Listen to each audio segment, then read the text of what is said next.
with Cooking Times 2. Steph is doing the camera for me. Hi. Right now. I thought we would do a really quick, it's a very fast recipe. I call it a meatless Greek pita sandwich. Ooh. My girls, when they were still living at home, we kind of cooked a lot, and we decided to go meatless one night a week, and so this was what we came up with. Oh, that sounds good. I'm interested in this. I have never eaten this. We buy the very large size portobello mushrooms. Yes. If you look, they kind of, these get pulled right out of the ground, and they're really delicate, so we're going to wash them off. I always wash the tops and the bottoms, and then I wipe them off. Then they're ready to roll. This one I already did, so he's ready. Yeah. All right. See all that stuff that flakes off? I don't know if it's dirt or not. They do recommend you wash them, so I do. The next thing you do is you get your skillet warmed up. So I'm going to do that. Okay.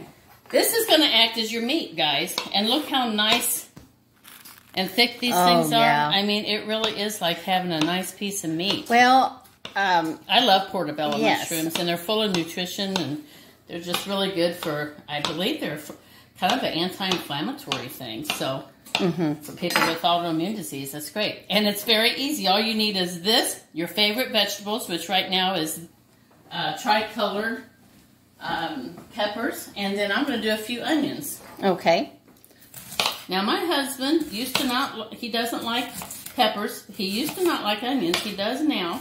So I'm going to go ahead and put peppers in this, and he just won't eat these today. It'll be probably Steph and I that eat these. Oh, that sounds delicious. For early lunch. And you haven't had it before. So no, I haven't. So this is good. What you do is I'm just going to pick this thing up, and I'm going to take it over to the skillet. Okay, we'll follow you. And that way it'll all be sitting there ready to roll. And all I do, it's very simple. This is ready, so I'm going to put all these in. Then I'm going to lightly put a little salt and pepper. Okay. And do a little pepper, little salt, little garlic powder. Not much. And I like a little bit of Italian dressing, but that doesn't go in yet. Okay? You let these cook for about a minute or so. And then we're going to put the mushrooms in. The portobellos don't take near as long, so I don't put... That one got in there. How'd he get in there already? Well, he's anxious. He's anxious, yeah. So I let these soften up a little bit. And then you go ahead and you put those in. I'm going to go ahead and kind of make... I like to make a hole for anything that's going in second. I kind of make a hole and lay them in there so they get right on the skillet. Oh, that's going to be so good. Instead of kind of just being under the onions and peppers, then they actually get cooked a little bit quicker. I don't know how Walter would feel about eating this because he's kind of a meat and potatoes guy, But I think Alex would definitely like to eat these with me. So why don't we let these saute about 3 minutes? All right. So it's been about 5 minutes, and see how everything's starting to get a little bit browned and looks delicious. It looks nice. So it's done. Now this is the last thing: is I take a mixture. I use once again Italian dressing.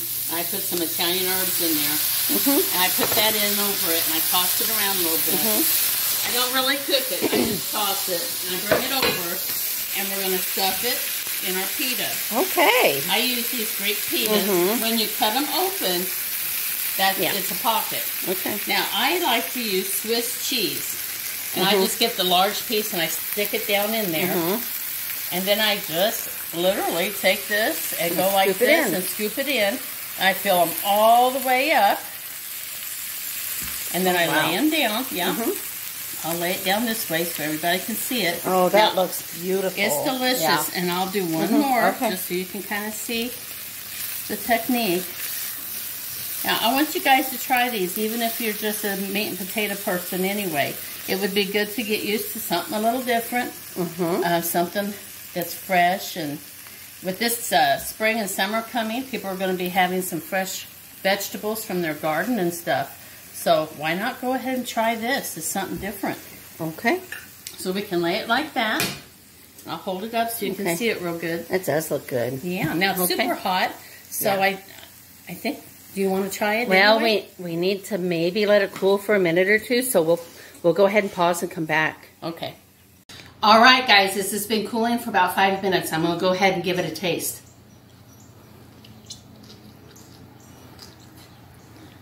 Mmm. What do you think? Mmm. Well, the vegetables are so fresh. I love it. Let's have another look at the one laying down here. The seasoning is just right with that, the Italian herbs. I like to only toss it in there and not cook it in there because it just gets too overpowering. Do you like the portobellos? You're right. You don't even notice that there's no meat in this because the portobellos are so firm and tasty. And, you know, it's got they add an earthiness to the sandwich. This is delicious, guys. You need to try it. Okay, good. Thank you. Hey, I want to bring up something else. I got those 2 pieces of cheese to just say, hey, you can add pepper jack, you can add Colby jack, whatever you like. I like Swiss on mine.